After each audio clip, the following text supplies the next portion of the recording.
Welcome to the Painting of the Week podcast, where we look at some of the most significant paintings throughout history. Introducing your hosts, Phil Grabsky and Laura Bentham. Hello, my name's Phil. I'm with my friend Laura, and this is our arts podcast. What we're going to do today for the next 25-30 minutes is talk about a painting that not so long ago was voted Britain's favourite painting. It's the Fighting Temeraire, which was painted in 1839 by Joseph Mallord William Turner, and it's at the National Gallery. Now, I guess the best way of doing a podcast like this is that you guys bring the picture up and have a look at it. And hopefully we can attach the picture to the podcast, or you can find it online. But I've got the picture, or, a copy of it, obviously, in front of me. And what it shows is one of the ships that actually fought at the Battle of Trafalgar, one of those extraordinary wooden vessels. And it's being towed by a steamer. And it's actually being towed to be scrapped. It's a fantastic picture in the sense that it's a real moment of transition from ships that were at the mercy of wind to obviously a time of steam power and the beginnings of the Industrial Revolution. It's no accident. That's obviously what Turner is talking about in this painting and talks about in many of his paintings. It's a beautiful painting, which we'll talk about, and the techniques that he uses are wonderful.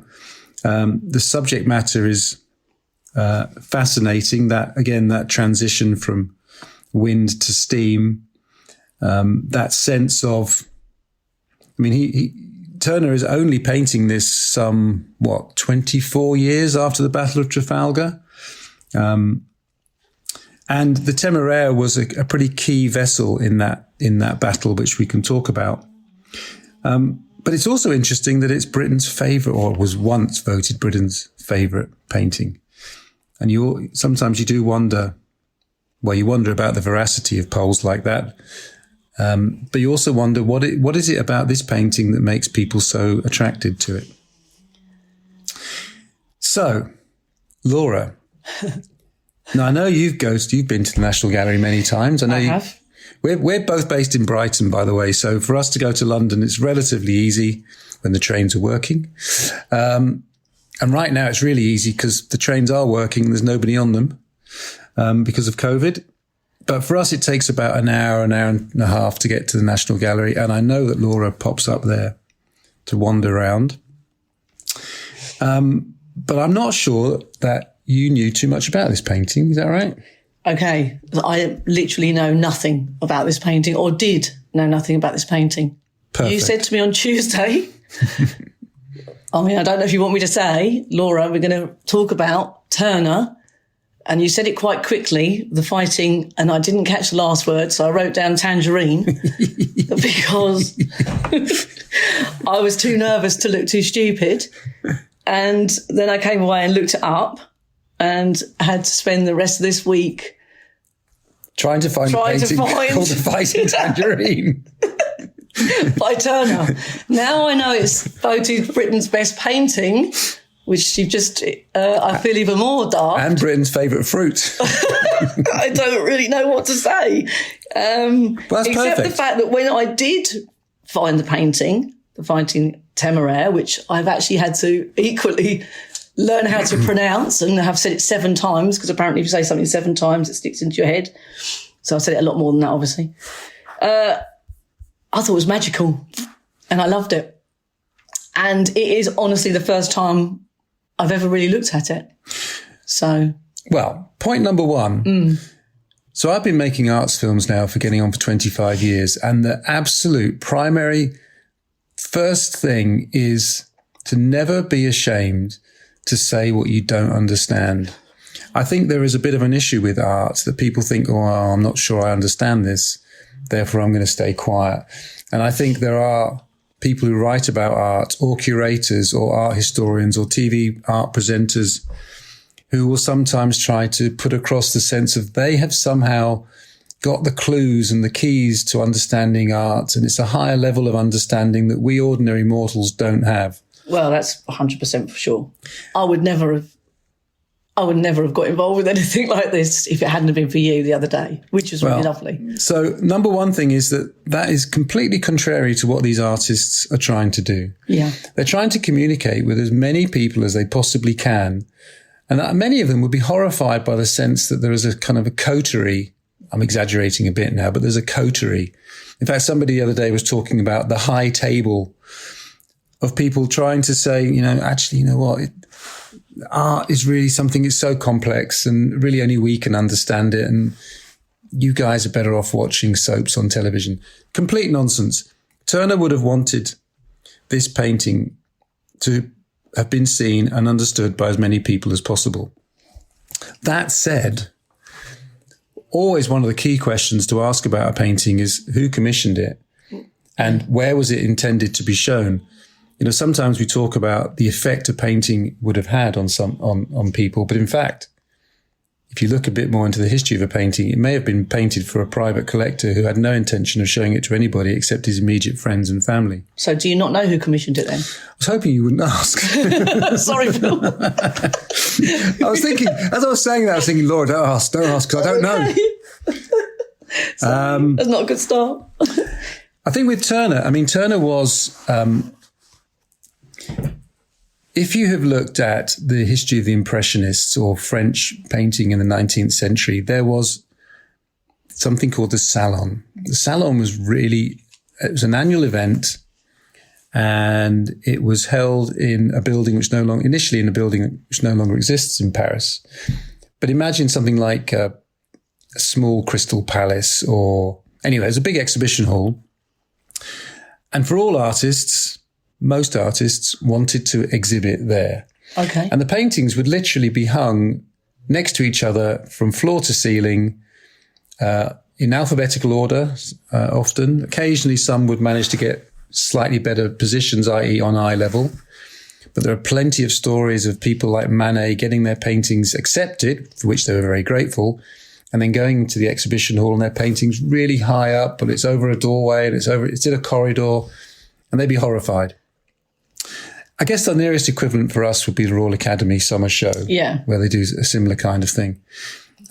You wanted your paintings to be shown there because, one, it was a kind of stamp of establishment approval, which even the Impressionists, who were an absolutely wonderful group of artists that we've made films about many times and I've read much about, most of them wanted to be in the Salon for various reasons, even though it was quite a conservative selection process. Anyway, there was the equivalent thing at the Royal Academy in Britain, and artists like Turner and Constable and many others wanted their paintings to be shown in the summer show. And again, it was a way of them presenting their paintings to their peers, which is very important, to the public in large, and I guess to prospective buyers. Okay. Now, I don't know actually whether this was, when it was first shown, whether it already had a buyer, whether he intended to sell it. I couldn't tell you offhand. Okay. But let's look at the painting. Yeah, I love it. So one thing about paintings is I think that we are drawn to paintings where we understand the narrative. I think the issue often with contemporary art is sometimes we look at it and we don't actually understand what the story is. Right. I've been round the Tate with a fantastic, I've made 100 films with this guy, Tim Marlowe. Oh, yeah. Mm-hmm. And he's now the director of the Design Museum. He knows contemporary art inside out. Now, to go around the Tate Museum with him is completely different than wandering around on your own, because he opens the doors. He says, the reason that glass of water is on that shelf high up on the wall is because of this. Mm-hmm. Yeah, which is what I need. I need somebody to do that with me. My thought, though, and I apply this to when I'm making films, is that actually it shouldn't be that hard. I want people to be able to follow my stories. And I think we as an audience often are drawn to paintings where the narrative is clearer. So a recent film that I made for exhibition on screen was Easter in Art. And I have to be honest, religious paintings are often not my first port of call. At a National Gallery, for example, I would go to Dutch art, where it's really obvious it's a woman reading a letter, or it's, I don't know, or Impressionist art, and it's really clear it's, a couple walking down. Why are you always drawn to those? Why are you always drawn? Where did you, why this painting even to start with? Was it something that came from were you always, as part of your life? Well, Turner's slightly different, but I think part of the appeal of this picture is that we can look at it and we know immediately that is a seascape with a number of ships on it. Mm-hmm. So you know what it is. Okay. And I think part of the appeal of Impressionist art is that, even though it's not realistic, but you still know it is a couple dancing, or it is people on a river, or so that's not too confusing. Whereas if you look at religious art, if you don't know who St. Andrew is, or you don't know why the cross is upside down, you need to know the iconography, and we're not really taught the iconography these days. So it's confusing. I don't know whether I was taught a lot of this, Phil, to be fair. Well, you look at this painting and you're drawn to it. First of all, the narrative. So you have that enormous wooden ship, and the fact that he's got the steamer in front of it just gives you a sense of scale, doesn't it? Uh-huh. And the thing that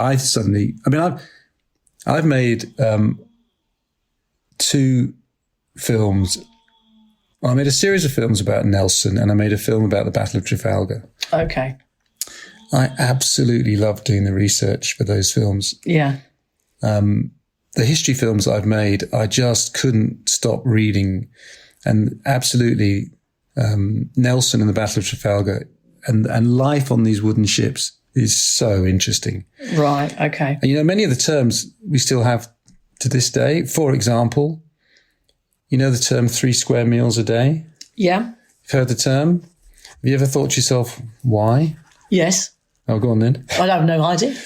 So on board ship, which obviously when you go out to sea, it's kind of rocky, isn't it? And it's unpleasant, and you got the waves and so forth. Oh, okay. They found that square plates were much easier in terms of not only keeping their position on the table, but for storage. Okay, something that's square is much easier to store than something that's circular. So all the shipmates had square plates. And one of the great advantages, we heard about being press ganged. So we've heard about down in Portsmouth, if you went out and got drunk, you might wake up on a ship heading to Spain or the Caribbean, press ganged.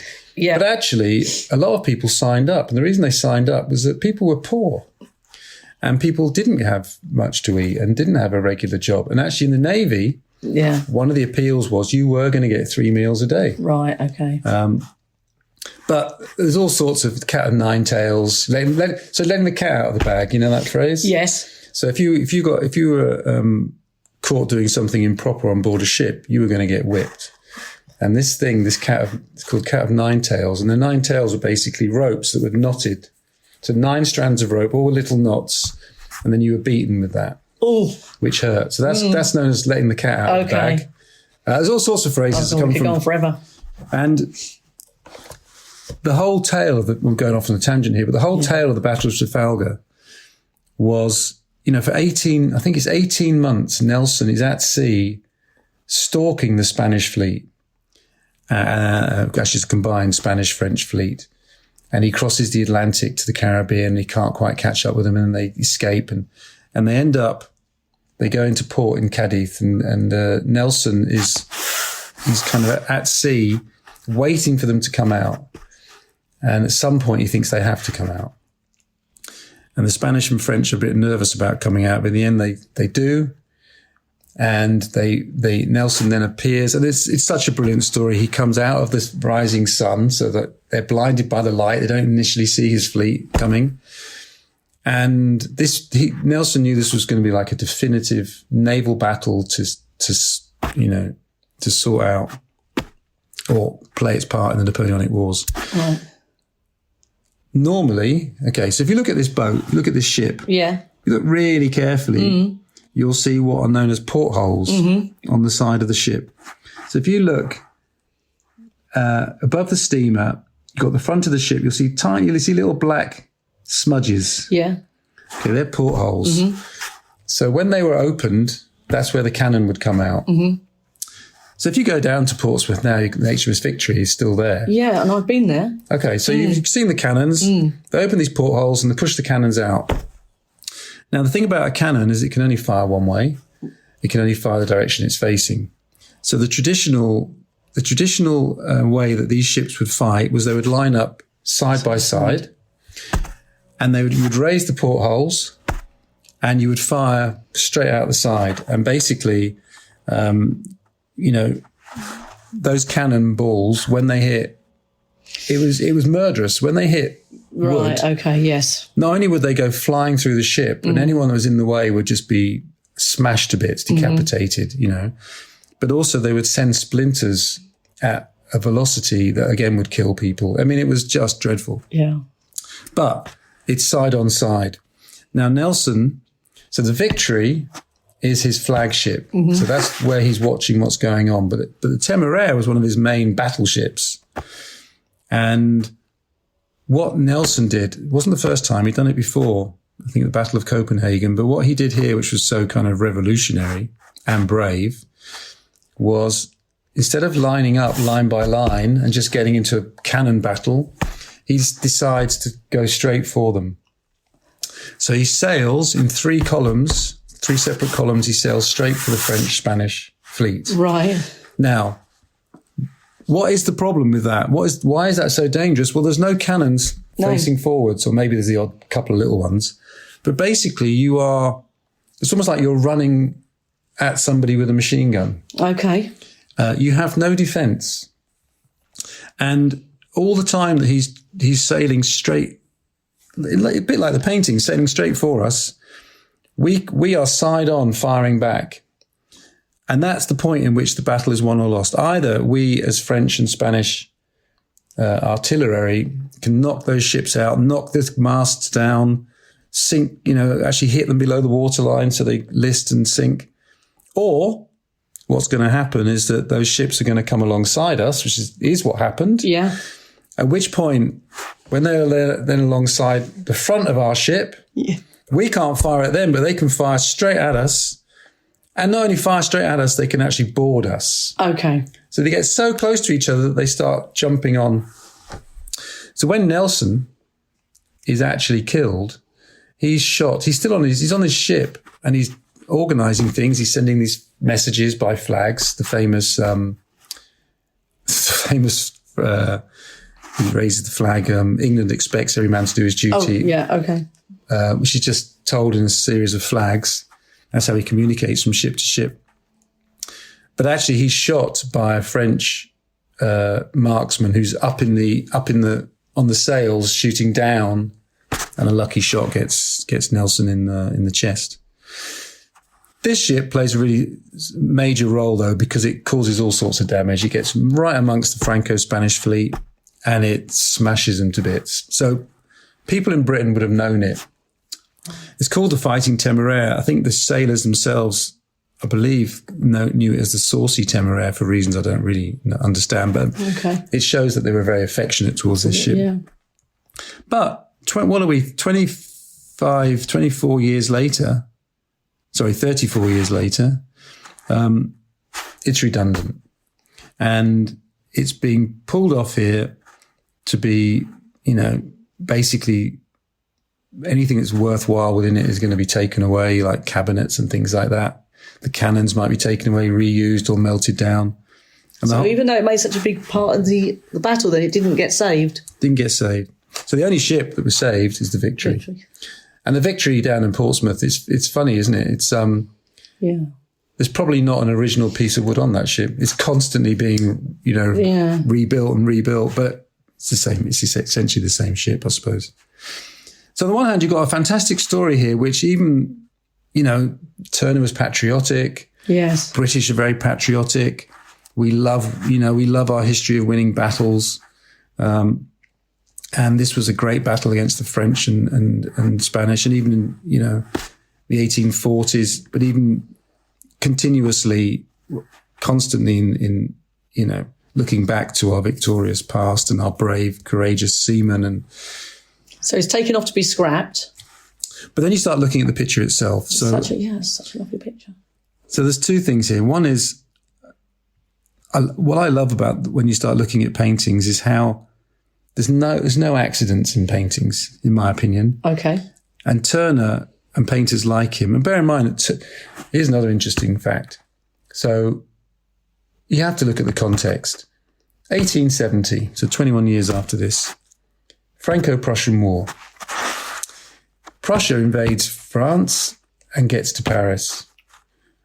We think about the two world wars, but if you ask France, they'll tell you about the three wars against Germany. And one of them is 1870. And in fact, the fact they lost in 1870 played into their whole kind of attitude towards Prussia, Germany, that led to the 1914-18 war. Right, okay. Serious defeat. One of the implications of that 1870 defeat is that a lot of people fled. Amongst those people who fled were artists. Right. And where do they flee to? Well, they fled to Britain. Monet, Pissarro, they come to Britain. And one of the things they do when they're in Britain is they wander up and down Bond Street, and there's some galleries there. Nice. And they look at other people's paintings. And the painter that they saw, because bear in mind, there's no television, there's no, how do they get to see paintings? Well, more or less, the only way they get to see them is by physically seeing them, Yeah. Some paintings were copied, but usually not. They come to Britain and they are absolutely knocked sideways by Turner. Okay. And it's not beyond the realms of kind of acceptability to suggest that Turner's kind of like the forefather of Impressionism, the proto-Impressionist, if you like. But certainly they're looking at him and they are seeing exactly the kind of things that they want to look at, which is light and how light behaves and the impact of light and the way that light not only is part of a painting, but that everything in that painting is being reflected by the type of light that is being shone upon it.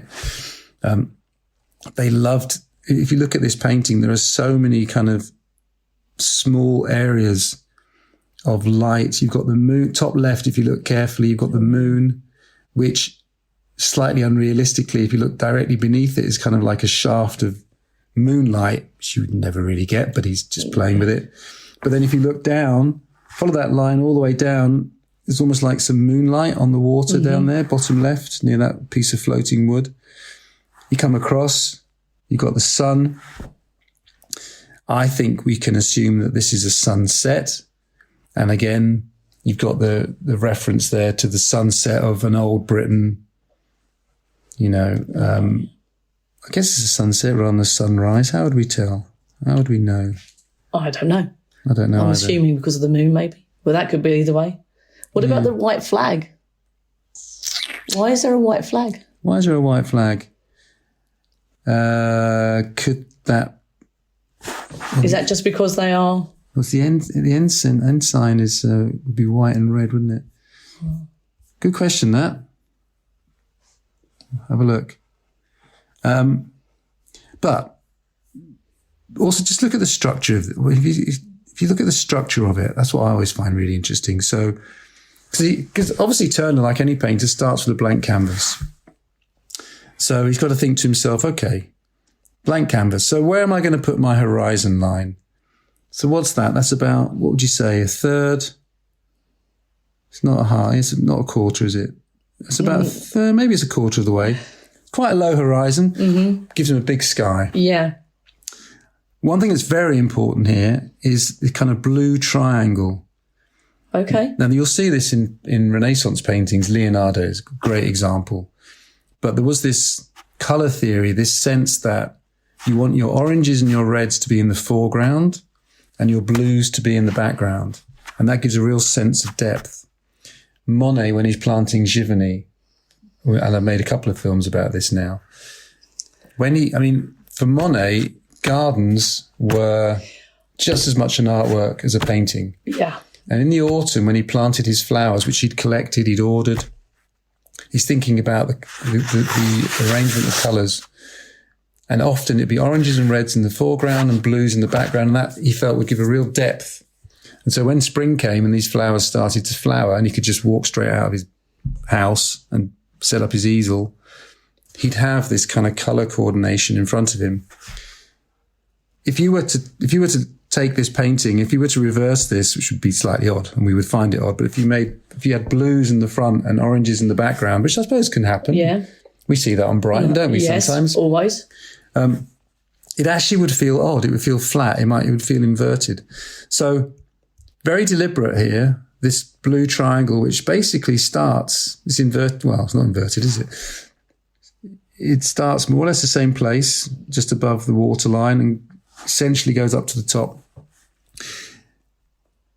There's obviously a triangle that very much is shading, framing the boats. Again, you look at those boats. This is something that's in paintings all the time. Line of sight. I love looking at the line of sight in a painting because, again, there's no accident to this. So let's have a look. Which is what draws you in. Draws you in. So painting, you can't see the painting. You come to the painting for the first time. I would suggest you immediately would look at the ship. And again, fighting Temeraire, he's made it quite white. Yes. That's not it. I mean, obviously, it's fake. It's not really going to be that white. No. But your eye's drawn straight to it because your eye is biologically drawn to the brightest point. And so, when I'm filming an interview, I'll always make sure I don't have an open, a window or a lamp or a light off to the side of the interviewee because your eye will just keep being drawn to that. It's just how your eye works. So here you've got 2 points of light, which is the sun or the ship. And I think the ship is more dominant. So I think your eye goes straight to the ship. Now, I can tell you exactly how your eye worked, Laura. Yes. So you've looked at the ship first. Yes. You've then gone up the side of the ship. Without even really noticing it, there are some lines there, which are kind of black lines. You see them, Yes. kind of diagonals. I can see that. I'm assuming that's ropes. Yeah. So your eyes would go up there, and then you hit the masts. And again, these nice white masts, suggesting that the sails are all wrapped up.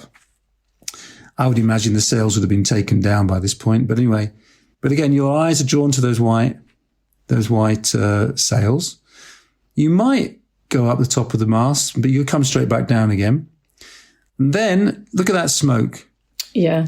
Now that smoke, it's not an accident that it's going top left to bottom right because he's created another triangle there. Yeah. So your eyes have gone up to the mast and it's going to go down the smoke. On the way going down the smoke, in case there's any reason why your eye's getting a bit distracted, there is that white flag, which also keeps you around that triangle.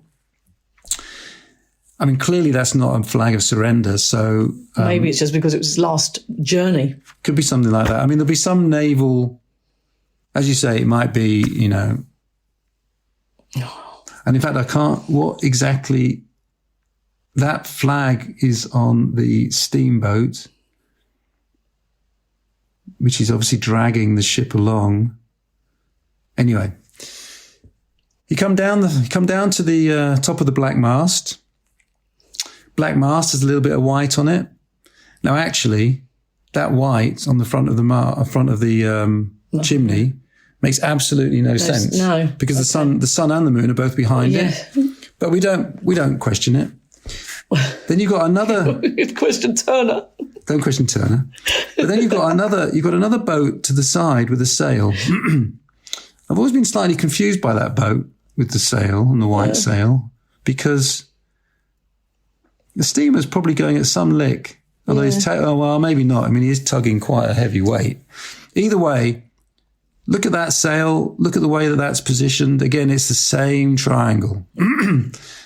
You follow that triangle down, where are you going to come to? You're going to come to the other ship in the background, which again is all part of that triangle. And just to make it even really, really clear, you follow that little ship in the background. You follow the line of its right-hand side sails, and you come to a little white post.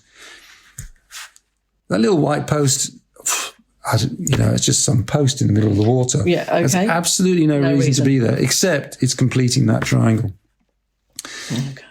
Now, when you've completed that, your eye will do one of two things. It'll either think, I might have another look at that. Or much more likely, it'll go. It's like following a little mouse. It's going to go scampering across, because when you hit that little white post to your right, there's like a little black circle. Now, it's possible that's supposed to be another little boat, because there could be some smoke above it, or it's just something again in the water. But by the time you get to that black thing, your eye is clearly then going to go to the sun. All right, you're on your way to the sun. Oh, I love that sunset. I think it's a sunset. Yeah. The sunset would metaphorically make more sense, wouldn't it? Because it's a sunset on the old, the old world. And the boat's final journey. It's quite romantic. It is quite romantic. And I don't think, you could perhaps suggest one or two, maybe there's one or two people on the steamboat if you look really carefully. Yeah. It could be on the side there. But just following this thing through about how he's controlled your eyes. So you get to the sun. Directly beneath the sun, there is something black in the water. And he's basically saying that's a stop. That's like, don't look down here. That's not where you're supposed to be looking now. Okay. Because you don't want to look at black. So actually what you do now is you get to the sun, then you look up. And that is, if you look at that carefully, it is extraordinary. Yeah, no, it is. And it is absolutely. And of course, you can imagine a Monet and a Pissarro and all the rest of them just looking at that and thinking. So because of that pose there, that's made my eye go to the sky. That's what you're saying? Yeah. Well, it's stopping you kind of going down, even in my opinion, because this is all my opinion, obviously, but even subconsciously, you're not looking down. Yeah. It makes you look up. Mm-hmm. It's almost pointing you to look up. I've never, ever looked at a painting like this before in my life, Bill. Well, and then if you look really carefully. Yeah. Really carefully. And actually, I'd not really noticed this so much before, but to the right of the sun. Yeah. Those are buildings. And in fact... It looks like Big Ben, doesn't it? It looks like Big Ben. It's definitely there. And the Houses of Parliament. Huh. So... I thought we were further down the Thames than that. That's interesting. I wonder if that is... it is being towed up the Thames. So when I did do a bit of revision, because obviously I did something... Good. It said it was going to Rotherhithe. Yeah. Well, that makes sense, doesn't it? Yeah. Well, it is coming down the Thames. So it must have been stored somewhere. I wonder where it would have been stored after the war then. I guess after, I don't know actually whether it fought again after the Battle of Trafalgar. I guess it would have been taken to one of the dockyards on the Thames. And stored there. And then I wonder if it's coming. Do you know what? I've never thought about this before. I bet it's coming up the Thames. I have no idea. So it's been stored. So we need to do some more revision. It's well, that's the thing about it. It's given us more questions and answers. But that's great, isn't it? You look at a painting, think, I've never ever looked at a painting like this before anyway, so. But that answers, that's what I love about it. It's like, okay, so so after the Battle of Trafalgar, not only have you got damaged ships, you've got ships that now feel like they're a bit out of date. You've also got the French and Spanish ships that you've captured. Yeah. Well, where do you take them? I have no idea. So do you take them back to Chatham? Do you take them to, I think that the Fighting Temeraire went to Sheerness. Okay. And then and Sheerness is, isn't that on the mouth of the Thames? Yes. Okay. As far as I'm aware. And so she's come up. So actually she's coming up the Thames, which means that the way he's painted it with possibly the Houses of Commons, the Houses of Parliament and Big Ben on the right is wrong, because it would have been coming the other way. So again, he's playing with it because of the way he's controlling your eye. We read left to right in our culture, and it would be confusing to put that, to show it properly and have that little bit of detail on the left. You would just miss it because you're only going to look at that right at the end of looking at the painting. It's almost like, because you start. And by the way, fascinating. Now think about, it is fascinating. I love it. thing about Turner as well. And I never thought I would love it. When you first said it to me, I thought, oh no. But I actually thought, oh my God, what am I going to do this week? I'm going to be a bit boring. How sad is that?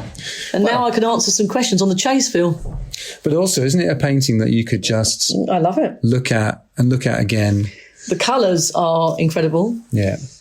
And yeah. Colour theory. I would have it hanging in my house. It wouldn't look right. I'm not going to say no to it.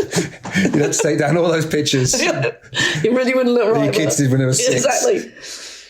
But then I don't know if I'm allowed to say, my wedding reception was at the famous Angel in Rotherhithe. Oh, well, there you go. And it was just down from, we could see the House of Parliament, so it would fit in really nicely. Because like you said, when you put things on the wall. Oh, so Rotherhithe is very close, isn't it? Yeah. Well, maybe it's just... that's why we picked this. And the pub's in the middle of a council estate. Yeah. It's really good. Well, maybe he's turning the... it is thought that Turner saw this being brought up the Thames. So maybe it's being turned around. So maybe it is possible it came up the Thames and they turned it around to bring it into the actual docks. I mean, of course, the Thames was all docks at that time. I mean, the thing must have been really busy as well. Really busy. Oh, I can imagine. Much more busy than it is today. Absolutely. Well, another really interesting thing about the Thames is that before the embankment was built, it was much wider, and because it was wider, it was shallower, and that meant it was more prone to freezing. So at the time of Shakespeare, 1600s, there were times when the Thames froze and people could skate across. Oh, okay. So famous story with Shakespeare where his original theatre burnt down. Going off like Robin Cousins. Going off on a tangent, but his theatre burnt down. Yeah. And I think I've got this story right, but he then transports what's left of it across the Thames over the ice to where the Globe now is. But when they started building up the Thames and building up the embankment, they narrowed the Thames, and by narrowing it, it meant that it was deeper at this point, which meant the water flowed faster, which meant it didn't freeze so often. So Shakespeare could put his skates away. Exactly. He could put his skates away. That was the end of winter skating. But Turner used to, and Constable and lots of them, but then you got Whistler and others. I mean, the Thames was just a fascinating place to paint. And again, they're all absolutely intrigued by light. And of course, the combination of sky and water is wonderful for an artist because it's never the same. Even now, if you go to the Thames, most of the time it looks pretty murky, but, you can play with that a little bit. Also, don't forget, and Monet shows this really well. All that coal dust in the air, all that smog. Yeah. Actually meant you would get some extraordinarily coloured skies. So would they all been standing on the side with their easels up? Yeah. Amazing. London Bridge or on the embankment. Can you imagine? Yeah, they'd just be there, Monet and Whistler and Turner. To the pub.